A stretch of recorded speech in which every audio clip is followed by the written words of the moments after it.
పాకిస్తాన్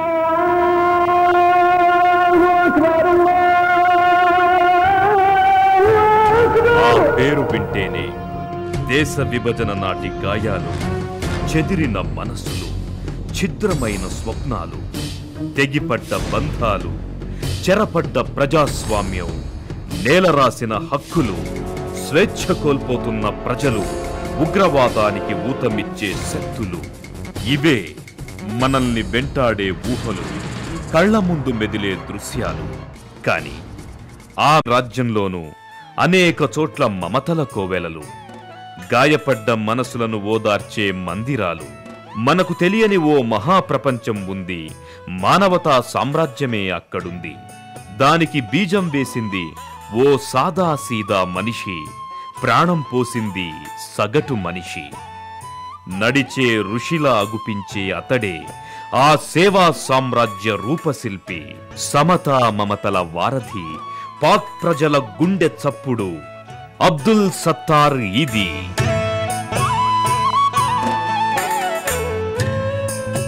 మన దేశంలోని దక్షిణ గుజరాత్లో జూనాగఢ్ దగ్గరలో ఓ చిన్న పట్టణం బాంట్వా.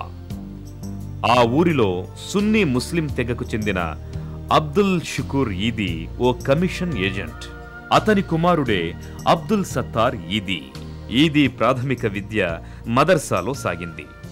చదువు ఏమాత్రం వంటబట్టలేదు. తల్లి సేవాభావాలు మాత్రం అలవడ్డాయి. అప్పుడే మిత్రులు కొనిచ్చిన మ్యాగజిన్ గోర్కీ నవల అమ్మ సారాంశాన్ని తల్లి నోట విని స్ఫూర్తి పొందాడు. అదే సమయంలో తల్లి మంచాన పడింది. ఆ సమయంలో అన్నీ తానై ఆమెకు సేవలందించేవాడు. క్రమంగా ఆమె మతి కోల్పోయింది. మరింత భారం చిన్నారి ఈదీపై పడింది. ఆ స్థితి అతని దృక్పథాన్నే పూర్తిగా మార్చింది. అసహాయుల కోసమే జీవితాన్ని పూర్తిగా వెచ్చించాలని నిశ్చయించుకున్నాడు. ఫలితంగా ఈదీ కొద్దిపాటి విరామం దొరికిన అన్నార్తులకు సాయం అందించేవాడు. వీధుల్లోకి వెళ్లి వికలాంగులకు ఊతమిచ్చేవాడు. దీంతో చదువు పూర్తిగా అడుగంటింది. 1947 ఆగస్టు, దేశ విభజన.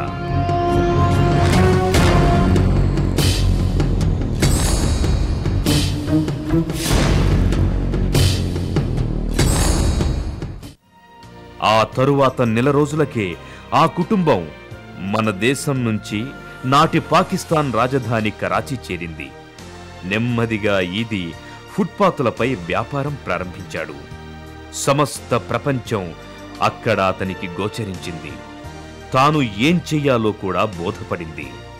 1949 తాను పొదుపు చేసిన సొమ్ముతో కరాచీలో మిఠాదార్ ప్రాంతంలో ఈదీ ఓ చిన్న షాప్ కొన్నాడు. అందులో పేదలకు సాయం అందించేందుకు తనకున్న కొద్దిపాటి వనరులతోనే ఓ డిస్పెన్సరీ నెలకొల్పాడు. అది సజావుగా నడిచేందుకు 10 మంది యువకులతో తన వంశం పేరిట ఈదీ మెమన్ వాలంటరీ కార్ప్స్ స్థాపించి విరాళాలు సేకరించాడు. ఆ సొమ్ముతో ఔషధాలు కొని మార్కెట్ రేటు కంటే తక్కువ ధరకు విక్రయించేవాడు. ప్రభుత్వ వైద్యం అందక అల్లాడే ప్రజలకు ఈదీ సేవలు కొత్త జన్మనిచ్చాయి. ఈలోపు అతని తల్లి ఆరోగ్యం మరింత క్షీణించింది. 1950లో ఆమె మరణించింది. అది అతన్ని ఎంతగానో కుంగదీసింది. 1955లో తన పేరు మీద అబ్దుల్ సత్తార్ ఈదీ ట్రస్టును నెలకొల్పాడు. ఆ ట్రస్ట్ కింద 1957లో కరాచీ మిఠాదార్ ప్రాంతంలోనే ఓ ప్రసూతి ఆసుపత్రిని నెలకొల్పి అక్కడ ఒక మహిళా వైద్యురాల్ని నియమించాడు. అంతేకాకుండా ఆ ప్రాంతంలోని బాలికలకు నర్సింగ్లో శిక్షణ ఇవ్వడానికి నర్సింగ్ శిక్షణా సంస్థను ఏర్పాటు చేసి 3 నెలల పాటు శిక్షణ ఇప్పించాడు. ఈదీ నిస్వార్థ సేవలను గుర్తించిన ఓ వ్యాపారి 20,000 రూపాయలు విరాళంగా ఇచ్చాడు. ఆ సొమ్ములో 7,000 రూపాయలతో ఈదీ ఓ పాత అంబులెన్స్ వ్యాన్ కొన్నాడు. దాని సహాయంతో ప్రజల ముంగిటకే వైద్యాన్ని తీసుకువెళ్లాడు. అత్యవసర కేసుల కబురందగానే వైద్య బృందాలతో వెళ్లి సేవలందించేవాడు. ప్రజాసేవను ఆరంభించిన తొలినాళ్లలో నేను అంబులెన్స్ వ్యాన్ కొని దానికి పూర్ మెన్ వ్యాన్ అని పేరు పెట్టాను. 1956లో నేను ఒక గది తీసుకున్నాను. మాకు ఆ గది సరిపోయేది కాదు. రాత్రి వేళల్లో నేను బయట చాప వేసుకుని పడుకునేవాణ్ణి. పక్కనే ఫోన్ పెట్టుకునేవాణ్ణి. ఎప్పుడు ఫోన్ మోగితే అప్పుడు ఆపదలో ఉన్న క్షతగాత్రుల కోసం వెంటనే అంబులెన్స్తో వెళ్లేవాణ్ణి. ఎంత రాత్రైనా విసుక్కోకుండా వెళ్లి గాయపడ్డ వారిని ఆసుపత్రిలో చేర్పించేవాణ్ణి. ఈదీ దాతల సాయం అభ్యర్థిస్తూ క్లినిక్కు ఎదురుగా బోర్డు పెట్టాడు. ఈదీ తపన, పట్టుదల చూసి ఓ దాత ఏకంగా 3 లక్షల రూపాయలు విరాళంగా ఇవ్వడంతో ఆసుపత్రిని ఆధునీకరించి అన్ని వసతులు సమకూర్చుకున్నాడు. అంతేకాదు, దాతలు వస్తు రూపేణ, ఆహారం రూపేణ కూడా సహాయం అందించసాగారు. ఇక అప్పటి నుంచి ఈదీ సేవలు బహుముఖంగా అన్ని రంగాల్లోకి విస్తరించసాగాయి. అంబులెన్స్లను, సహాయకులను పెంచుకున్నాడు. ప్రకృతి ప్రకోపించిన, ప్రళయాలు, విలయాలు విరుచుకుపడ్డ, రోడ్డు ప్రమాదాలు సంభవించిన, భవనాలు కుప్పకూలిన, బాంబు విస్ఫోటాలు, విమాన ప్రమాదాలు, ఇలా ప్రమాదం ఎటునుంచి ముంచుకొచ్చిన అబ్దుల్ సత్తార్ ఈదీ ఆపద్బాంధవుడిలా ప్రత్యక్షమయ్యేవాడు. ఆపదలో ఉన్న వారి సమాచారం పోలీసుల కంటే ముందుగా ఈదీ కార్యాలయానికి అందేది. దాంతో అతడు కార్యక్షేత్రంలోకి ఎకాఎకిన దూకేవాడు. ఆపదలో ఉన్న ప్రజలను ఆదుకోవడమే కర్తవ్యంగా భావించేవాడు. తన సేవా కార్యక్రమాలు మరింతగా విస్తృతం చేయటానికి రాజకీయాలు చక్కటి వేదికగా భావించాడు ఈదీ. ఫలితంగా 1964లో రాజకీయాల్లోనూ ప్రవేశించాడు. నాటి ఎన్నికల్లో జిన్నా సోదరి మహతర్మ ఫాతిమాకు మద్దతిచ్చాడు. ప్రెసిడెంట్ అయూబ్ ఖాన్ను ఆయన బహిరంగ సభలోనే నేరుగా దుయ్యబట్టాడు. మిక్కిలి ధైర్య సాహసాలు ప్రదర్శించాడు. అయితే రాజకీయాల్లో ఇజాల పంజరాల్లో ఇమడలేకపోయాడు. తిరిగి సేవారంగానికి పూర్తిగా తన జీవితాన్ని అంకితం చేశాడు. 1965లో భారత్ పాకిస్తాన్ మధ్య యుద్ధం సందర్భంగా క్షతగాత్రులకు సేవలందించాడు. ఈ క్రమంలో 1974లో ఆయన పేరిట ఉన్న అబ్దుల్ సత్తార్ ఈదీ ట్రస్ట్ ఈదీ ఫౌండేషన్గా రూపుదిద్దుకుంది. దీంతో ఆయన తన కార్యక్రమాలు మరింత పటిష్టంగా నిర్వహించటానికి అవకాశం ఏర్పడింది. 1971లో కరాచీలో ఈదీ ఫౌండేషన్ ప్రారంభించాను. క్షతగాత్రులకు పూర్తి సాయం అందించడానికి ఒక స్థలం అవసరమని భావించాను. అప్పుడు నేను కొనుక్కున్న 35 ఎకరాల స్థలాన్ని అటవీ శాఖ వారికి ఇచ్చేసి రహదారికి సమీపాన ఉన్న స్థలాన్ని తీసుకున్నాను. అల్లా ఎప్పుడూ నాపై కరుణ చూపుతూనే ఉన్నాడు. ఆయన దయతో నా సేవా కార్యక్రమాలను నిత్యం అన్ని ప్రాంతాలకు విస్తరింపచేస్తున్నాను. జాతీయ రహదారులపై నిత్యం డజన్ల కొద్దీ ప్రమాదాలు జరుగుతుంటాయి. కేవలం సకాలంలో వైద్య సేవలు అందకే వందలాది మంది మరణిస్తుంటారు. అలాంటి దురదృష్టకర పరిస్థితుల నుంచి ప్రయాణికులను రక్షించడానికి మొదట ఆయన అంబులెన్స్ల మీద దృష్టి కేంద్రీకరించాడు. రోడ్డు ప్రమాదాల్లో గాయపడ్డ ప్రజల కోసం ఉచిత సేవలందించటం పెద్ద ఎత్తున ప్రారంభించాడు.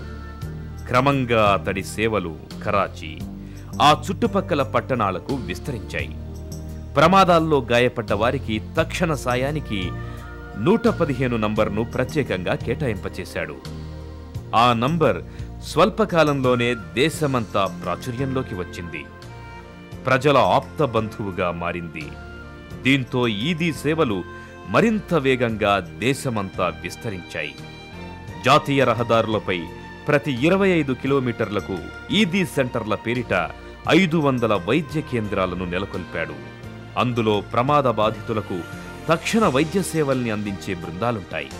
మిగతా సమయాల్లో ఆ కేంద్రాలు ఆయా పరిసర గ్రామాల్లోని ప్రజలకు సకల సేవలు అందిస్తుంటాయి. ఈ వ్యవస్థను చూసి ప్రపంచంలోని అనేక దేశాలు విస్తుపోయాయంటే అతిశయోక్తి కాదు. 1997లో ఈదీ సంస్థ ఆధ్వర్యంలోని అంబులెన్స్ వ్యవస్థ ప్రపంచంలోనే అతిపెద్ద అంబులెన్స్ వ్యవస్థగా గిన్నిస్ బుక్ ఆఫ్ వరల్డ్ రికార్డులోనూ చోటు దక్కించుకుంది. ఈదీకి మహిళలపై మొదటి నుంచి ఎంతో గురి. మహిళలకు తగు శక్తి సామర్థ్యాలు సమకూరిస్తే మొత్తం సమాజాన్నే మార్చవచ్చని ఆయన భావించాడు. అందుకోసం బాలికలకు ప్రత్యేకంగా ఈదీ లేడీస్ హోమ్స్ను స్థాపించాడు. అవి బాలబాలికలకు ఆశ్రయమివ్వటమే కాకుండా వృత్తి విద్యల్లో సైతం శిక్షణ ఇస్తున్నాయి. ఈదీ చేసిన మరో ప్రయోగం దేశవ్యాప్తంగా 250 ఈదీ సెంటర్లు నెలకొల్పి ఆ కేంద్రాల్లో అనాథలకు ఆశ్రయం కల్పించాడు. అవి 24 గంటల పాటు ఉచిత వైద్య సేవల్ని అందిస్తున్నాయి. ఆ సెంటర్లకు రోజు 6000 ఫోన్ కాల్స్ వస్తాయంటేనే వీటి ప్రాముఖ్యాన్ని అవగతం చేసుకోవచ్చు. వీటి ద్వారా వికలాంగులకు, మానసిక వికలాంగులకు, అనాథలకు, మాదక ద్రవ్యాల బాధితులకు ఇలా సకల బాధితులకు అన్ని రకాల ఉచిత సేవలు అందుతున్నాయి. ఈ కేంద్రాల ద్వారా ఇప్పటికే 10 లక్షల మంది సాయాన్ని అందుకున్నారు. అంతేకాదు, ఈ కేంద్రాల బయట ఊయల తొట్టెలుంటాయి.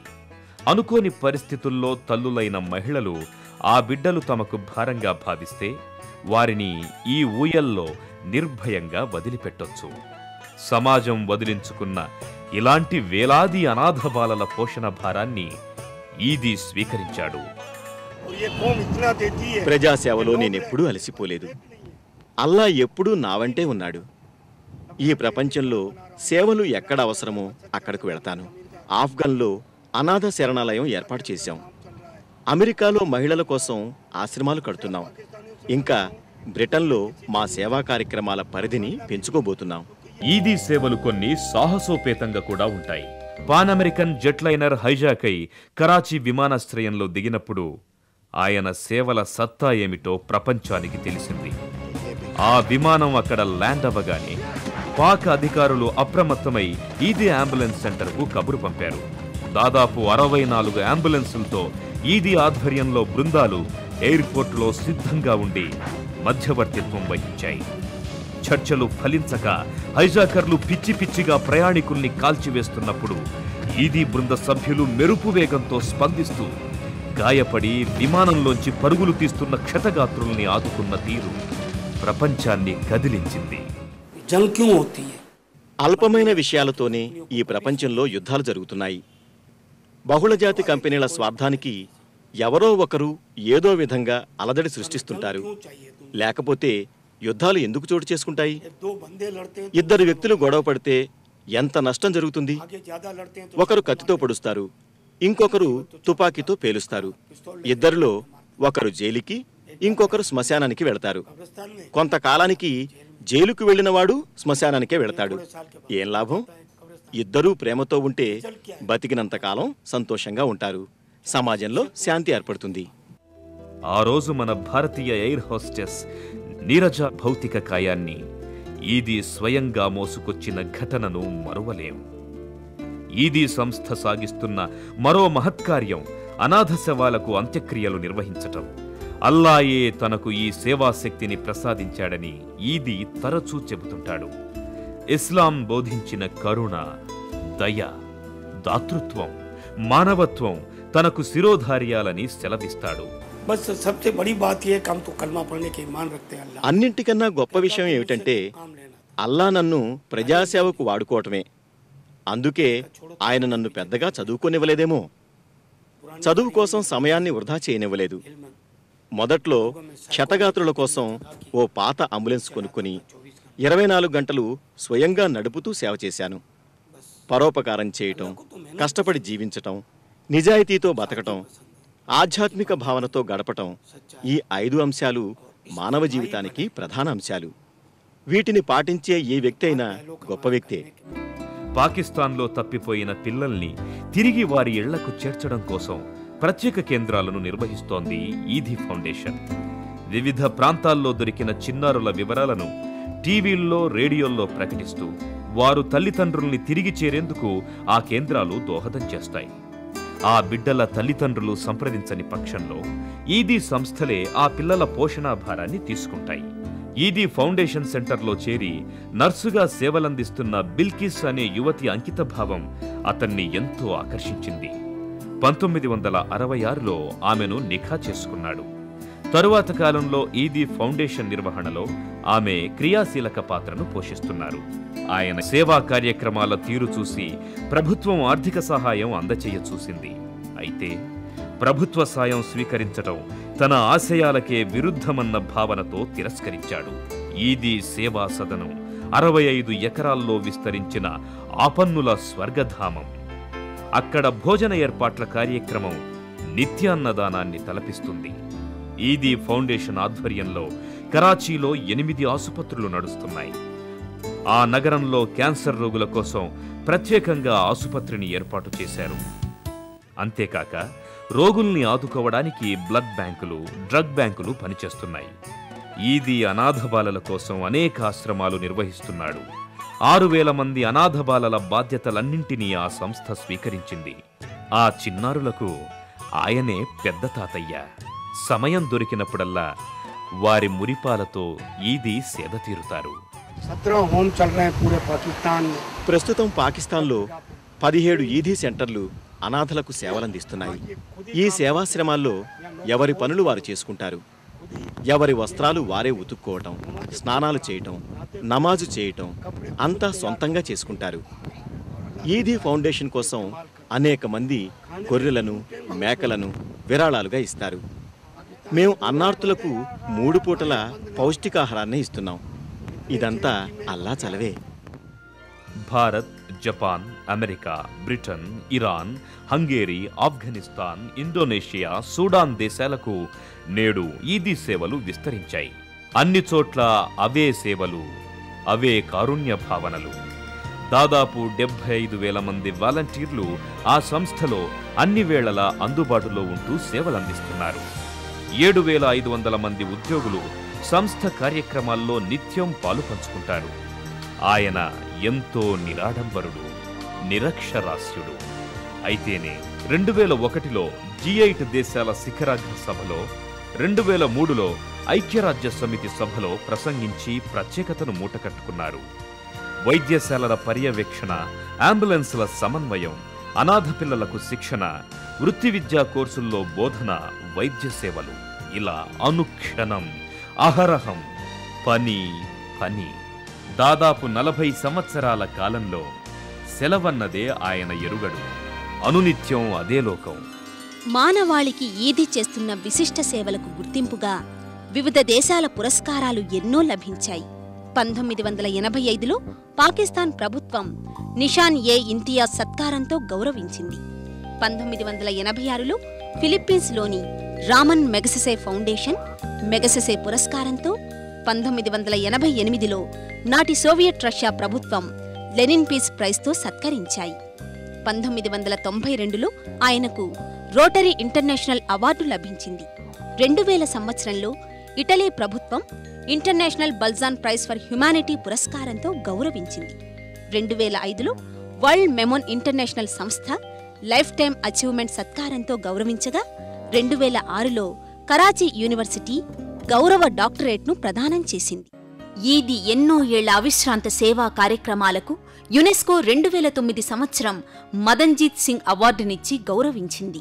ప్రపంచవ్యాప్తంగా వెలకట్టలేని అబ్దుల్ సమాజ సేవలను గుర్తించి ప్రఖ్యాత ముస్లిం అహ్మదీయ ఫౌండేషన్ సంస్థ 2010లో అహ్మదీయ అవార్డుతో సత్కరించింది. ఈదీ తన సహాయం అర్థించిన వారిని ఏనాడు నిరాశపరచలేదు. వారి కోసం భిక్షాటన సైతం చేసి నిధులు సమకూర్చిన ఘటనలు పాక్ ప్రజల్ని ఎంతగానో చిలింపచేశాయి. ఆయన కృషితో కరాచీలో యాచకులు రోడ్లు ఊడ్చే పనివారిగా మారి నేడు గౌరవప్రదంగా జీవనం సాగిస్తున్నారు. ప్రజలు ఎవరికి వారు సొంతంగా సగౌరవంగా బతకాలి. ఇతరుల సుఖదుఖాల్లో పాలు పంచుకోవాలి. ప్రజల్లోనూ మానవతా విలువలు పెరగాలి. నిరక్షరాస్యులను జాగృతపరిచి వారిలో చైతన్యం తీసుకురావాలి. ఇది తమ బాధ్యతని ప్రధానంగా యువత భావించాలి. ఆయన కోట్లాది రూపాయలకు ధర్మకర్త. అయినా తనకంటూ మిగుల్చుకున్న ఆస్తి కొన్ని జతల బట్టలు, జత చెప్పులు మాత్రమే. ఇప్పటికీ 2 గదుల్లోనే ఆ కుటుంబం నివసిస్తోంది. కుమారుడు ఫైజల్ తండ్రికి వారసుడిగా ఎదిగాడు. సర్వమతాల అభిమతం జనహితం అయినప్పుడు ఈ కల్లోలాలు గొడవలు ఎందుకు అంటారు అబ్దుల్ సత్తార్ ఈదీ. సమాజ సేవకే తన జీవితాన్ని అంకితం చేసిన అబ్దుల్ సత్తార్ 50 ఏళ్లకు పైగా తన సేవా ప్రస్థానాన్ని కొనసాగిస్తున్నాడు. తాను స్థాపించిన ఈదీ ఫౌండేషన్ కార్యకలాపాలను ప్రపంచవ్యాప్తం చేశాడు. వివిధ ప్రమాదాల్లో గాయపడ్డ క్షతగాత్రులకు ఈదీ ఫౌండేషన్ ఆసుపత్రుల్లో ప్రాణాలు పోస్తున్నాడు.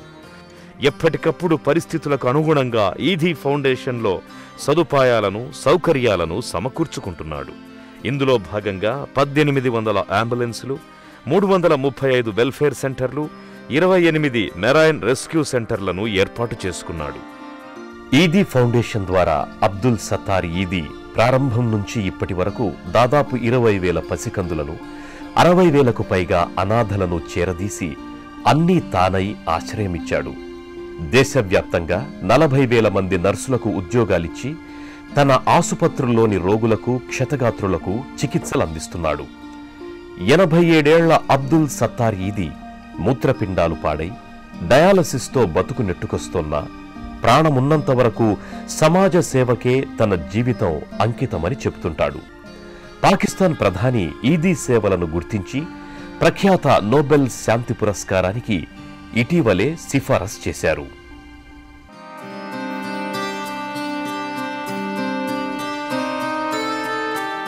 ఫ్రమ్ క్రెడిల్ టు గ్రేవ్ అంటే ఊయల నుంచి సమాధి దాకా పౌరుని బాగోగులను రాజ్యం పట్టించుకోవాలి. అది సంక్షేమ రాజ్య భావన. ఆ భావనను నేటి ఆధునిక ప్రభుత్వాలు ఏ మేరకు నెరవేరుస్తున్నాయో లేదో గాని ఈదీ మాత్రం ఆ కలను సాకారం చేశాడు. ప్రపంచంలోనే ఓ అరుదైన సేవా సామ్రాజ్యాన్ని నిర్మించాడు.